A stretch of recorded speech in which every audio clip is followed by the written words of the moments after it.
navuze ikindi gihugu kiri aho ngaho iyo nayo ngo ni diplomasi cyangwa ni politiki ntabwo niko bimeze ko bidufite niho n'ingaruka twebwe nk'abanyarwanda ubuyobozi bukirwa bwica abantu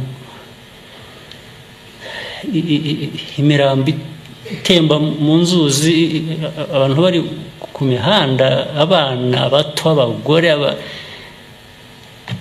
barangiza ukajya kubihindura politiki nyabaki Yesu avuga ko uteye Uburundi ibibazo nk'ibyo yaturutse hari undi muntu ugiye kubatera ibyo bibazo n'uwaba kwifuriza inabi ahera ku mafuti yawe niyo byaba ari ahandi bituruka byo mu baturanyi hano i Burundi n'uwavuga ngo ni u Rwanda rubitera u Rwanda waje kubitera umuntu w'umugome mu Rwanda wifurize n'abarundi agomba kuba yarahereye ku bubi bw'abarundi yahereye ku bayobozi babi b'i Burundi bakorera nabi abantu babo wenda n'ababijyamo ikibazo ni cy'abantu bwabo bari bakwiye kuba barize isomo ku byabaye hano bamwe bagizemo n'uruhare mu batemye abantu mu batsembye abantu harimo abantu bavuye hakurya y'umupaka abanyafurika rero turwaye iki ariko nk'uko nababwiye mbere yo kurwana ku interesi za Afurika cyangwa akarere tubanze turwanye ku nyungu zacu abanyarwanda tubanze dukumire ikibi kitazadusubiramo twakoze ishyano bihagije ntabwo twakwemera ko hagira ikigaruka ubu perezida mvuga abayobozi b'i Burundi bose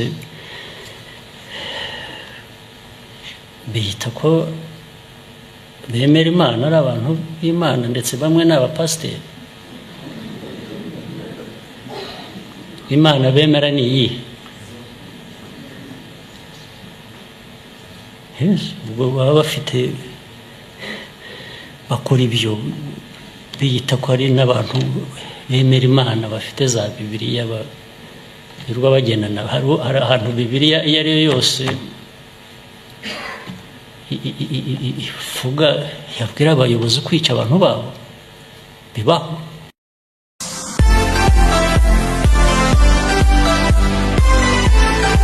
reka batware ku kindi kintu kimwe musanzwe mwumva n'iki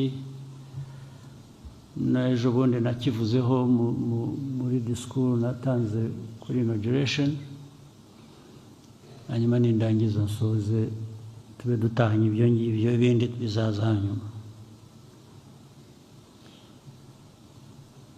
ku akarere turimo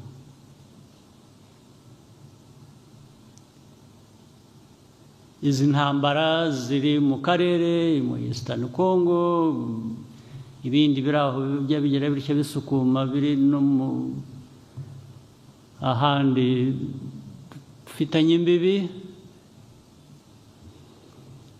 amateka yabyo ubundi murayazi ariko iteka horavugwa ukundi bihora biza bityo abantu bakaza bavuga ngo barashaka ibisubizo barangiza bakaba nabo ahubwo bagatera ibindi bibazo kubera ko barashaka no gukemura ikibazo uburyo babishaka bibabereye ntabwo bashaka gukemura ikibazo ku buryo bakirandura mu mizi ngo bakemure bahe ubutabera abari muri icyo kibazo cyangwa se babaze utera ibyo bibazo ngo abisubize icyo mvuga ni iki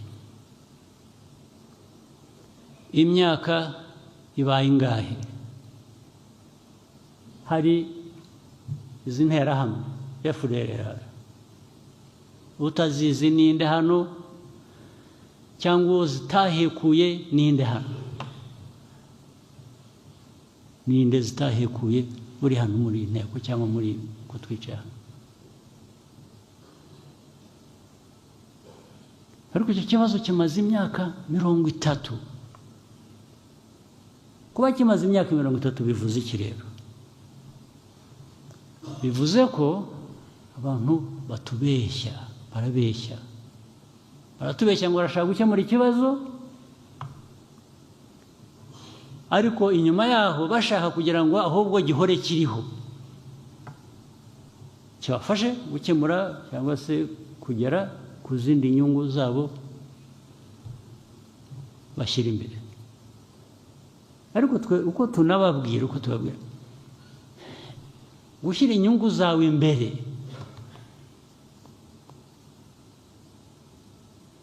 twe ntabwo bitureba, nta nubwo twarwanya inyungu zawe, ntabwo turwanya inyungu zawe, ariko inyungu zawe ntizishobora kuboneka aho inyungu z'abandi cyangwa uburenganzira bw'abandi bitubahirizwa.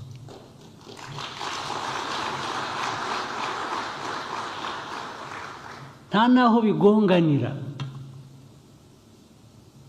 ntabwo bigongana kugira ngo ukore ikintu kizima kandi wubahirize ubone n'inyungu zawe washakaga. Bigonganira hehe? Icyo ni kimwe, icyo turakivuze, ikintu cy'interahamwe barangiza bagahimba interahamwe zari zaratashye, hanyuma u Rwanda ruzigarura muri Eastern Congo kugira ngo bakore exploitation, babone uko batwara ubukungu bwa Congo. Ariko ubukungu bwa Congo nge ntwara, wowe kuki utabukoresha we nyirabwo? Ko mbona abantu bawe bakennye nk'abanjye hano cyangwa bari no hanyuma, kuki utabikora kwanza? Ariko cyo kubeshya ngo interahamwe zaratashye, kuko erega nyinshi zaratashye, kuko ziri na hano, bazaze ahubwo tuzibereke izatashye nyinshi imyaka miremire. Kandi na UN arabizi, bamwe nibo babacyuraga, babazana n'abahoze mu ngabo za kera zafashije abajenosideri bakamara abantu. Icyaka bagera bikanahimba akavuga ngo ariko urabizi mu Rwanda nta nubwo tuzi abapfuye n'abishe, ntabwo baza. Hari ahantu usanga imvugo ari ukuvuga ngo mwitonde ibintu bya genocide, ababikorewe hari n'abandi bapfuye. Rwose hari ubwo, ariko iyo bikorwa n'abantu bafite imbaraga urabihorera ugakora ibyo ushoboye. Icyo ni ikindi. Ikindi kikaba ngo ni bakeya, abicanyi bake bababaye cyangwa bibavanaho icyaha gute? Abicanyi bake, ariko ababivuga ubwabo muzi ibintu by'iterabwoba, terrorists kujya guterera ahantu hejuru, se bagomba kuba bangahe? Isi irwana n'abantu 5 bageze batya batanu bakoze igikorwa cy'iterabwoba. Ibyo kuri bo nibyo biremereye kurusha abantu bishe abantu miliyoni y'abantu hano, bari aho bari hariya bafite intwaro, bahabwa intwaro na training n'ibindi byose na leta ya Kongo. Kuri ibyo niyo dukwiriye kubigendamo buhoro, tugaceceka. Hejuru y'ibyo dufite abantu bari persecuted bava muri Kongo, mu Eastern Congo, hano mu Rwanda ibihumbi 130, 130,000. N'abandi barazaga buri cyumweru, barambuka bakaza.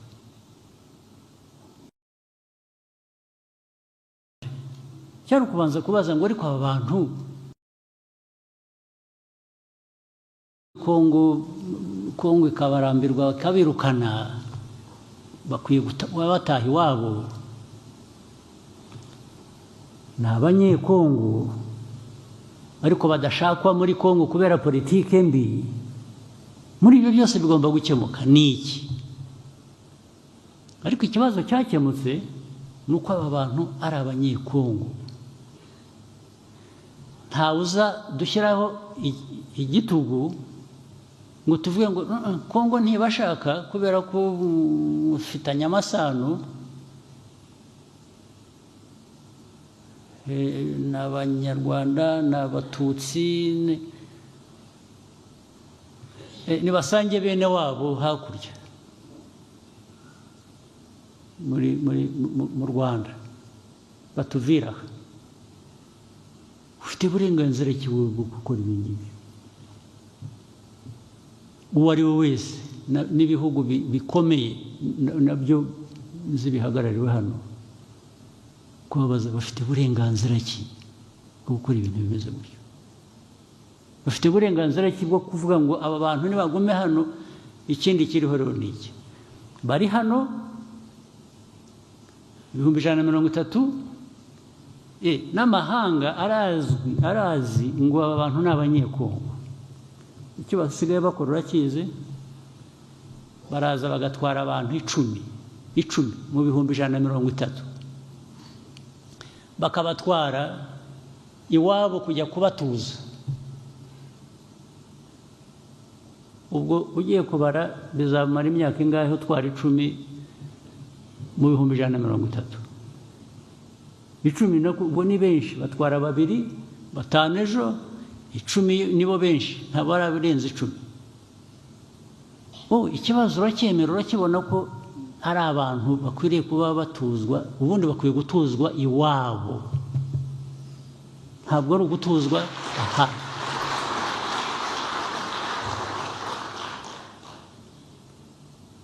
Warangiza ugahindukira ikibazo ukakigira icy'u Rwanda, ukakigira icyanjye, ukakimbaza.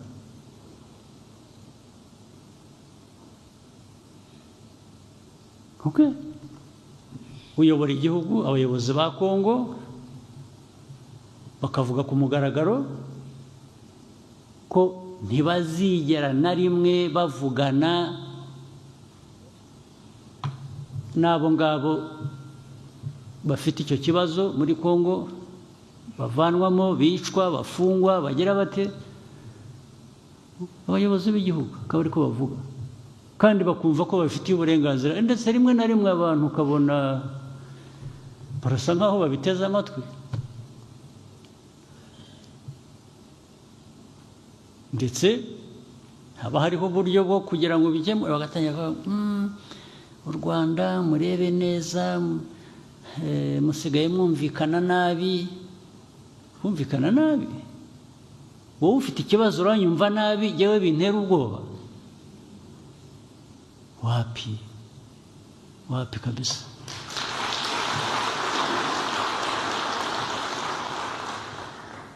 Ari nabo nibutsa,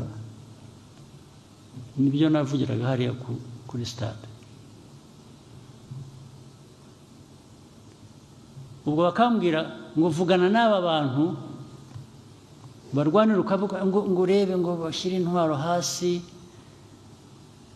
ngo tubashyira ahantu, hanyuma ibyo tuzakora tuzabitekereza. Ariko ibyo simbizi, wenda bazabyemera. Ubundi uko mugenza abantu banyu nta nubwo mukwiriye kuba mubimbaza. Ariko iyo ufashe abantu nabi ukabambura uburenganzira bwabo, bifite ingaruka. Ndetse nkabongereraho nariko jyewe mubwira muzi aho naturutse.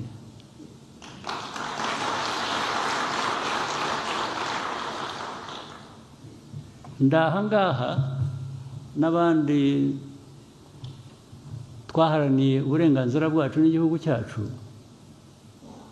nta muntu n'umwe ku isi wigeze abiduha nka gift.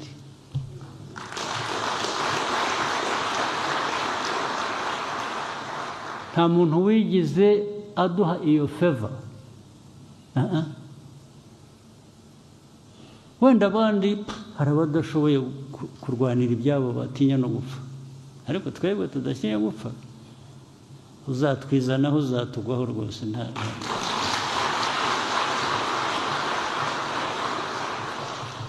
biriya mwabonaga buri munsi ko bazatera u Rwanda kuko u Rwanda ni ruto, small country, ntabwo ari ibyo birazwi, ntawe twabijyaho impaka n'ibyo.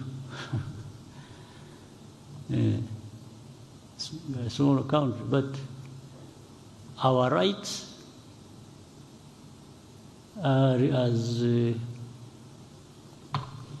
huge as of these big countries. It comes to our rights.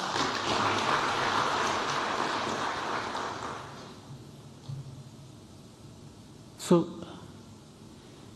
ari nubwo rero mbabaza ariko ibibazo aho bihereye tubiganira tubivuga, murasaba iki u Rwanda rugire rute? What do you want us to do to solve this problem? What do you want as a contribution? Mubwire M23 igira itya. Why do you want me to get involved at all with M23?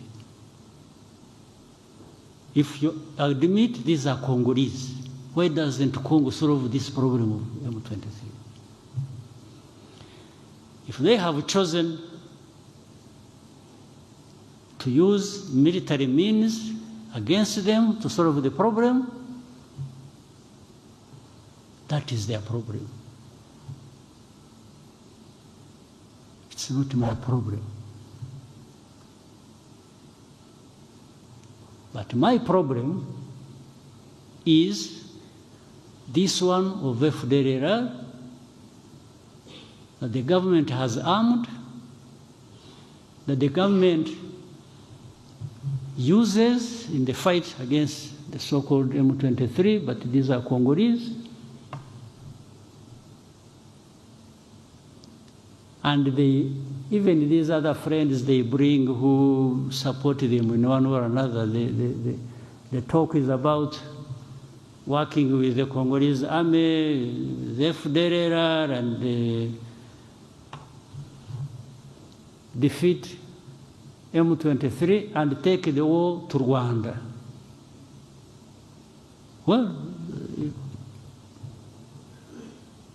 I can't stop them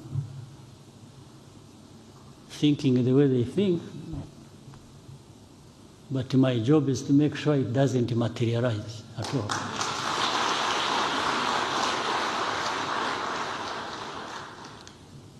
But ikindi muvane abasirikare banyu muri Congo, muvane RDF muri Congo.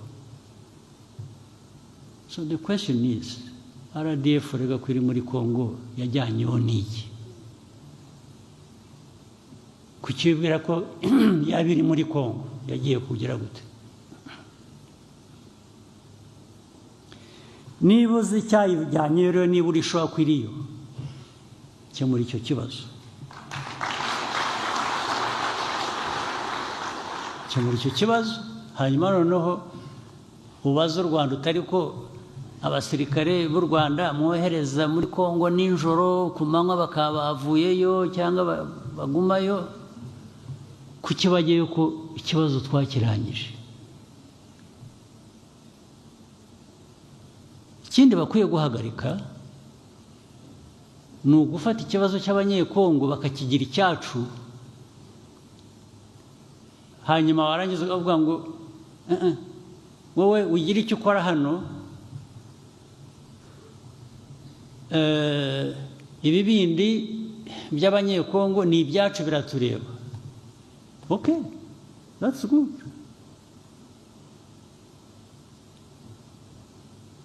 if you admit that these are Congolese, then don't use their existence in Eastern Congo against me by saying I'm supporting them.